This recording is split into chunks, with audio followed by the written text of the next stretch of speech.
All right, we are back. It is 6:52 and it is time for the morning sprint.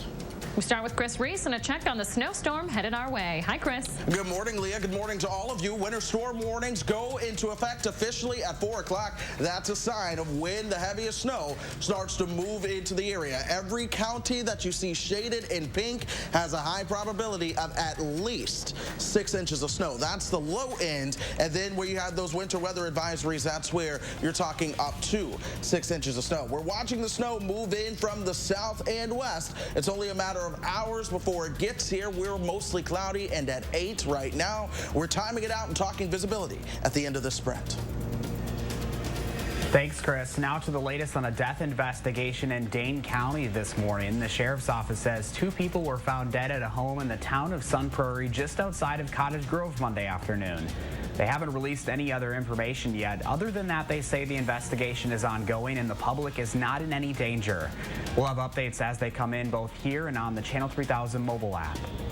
Another death being investigated in Madison. Police say a man's body was found this past weekend at Rindell Park on the east side. They described him as a man in his 30s with no permanent address. People out for a walk found the body near the bike path Saturday morning. Police have yet to release more information. A Madison man accused of killing his sister last Christmas Eve is headed to trial. Court records show Joseph Green had a not guilty plea entered on his behalf as he stood silent yesterday. Green is accused of shooting his sister at her home on Midvale Boulevard last year. He allegedly called 911 saying his sister had been shot. He was previously found incompetent to stand trial earlier this year, but he did pass a competency test last week. In D.C., the Senate will meet today after the House passed a bill to increase COVID relief payments to $2,000 for most Americans.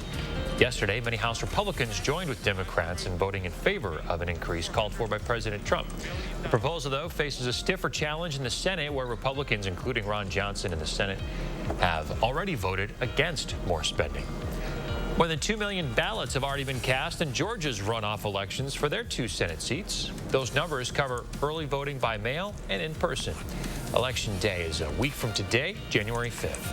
Control of the Senate is at stake. Republicans need to win at least one of the 2 races to maintain control. Governor Evers is swearing in Assembly Democrats in a virtual ceremony. Evers met with the Democratic caucus through Zoom Monday, swearing in new members like Samba Balda and Francesca Hong.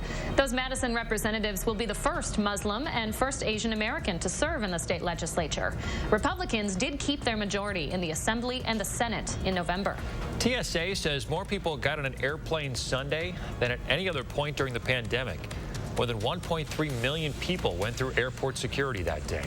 That has health officials both nationally and locally worried that the darkest days of the pandemic could still be ahead of us. Dr. Jeff Pothoff at UW Health says if anyone caught COVID during the holidays, they'd be their most contagious right at New Year's.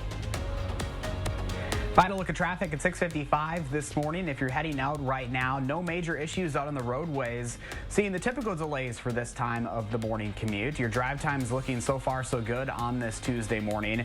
But later today, things will be changing. There's your travel forecast as we go throughout your Tuesday. You should be good for the morning and noon hour, but evening commute looking slow. That's your first warn traffic. And Josh has nailed it by talking about that evening commute in the single digits now. 21 by the time we get you towards lunch. This is 4 o'clock. That's snow starting to work its way on in from the south and west. It comes down heavy at times, 8 o'clock tonight to midnight to 1 a.m. I'm expecting 1 to 2 inch per hour snowfall rates before things begin to wind down. Folks, we're talking visibility that goes down to a quarter mile, half a mile, and a lot of goose eggs for a time. Thank you very much, Chris. Folks, stay up to date on that storm and how it's going to impact your drive tonight over on our First Warn Weather app. We'll see you tomorrow.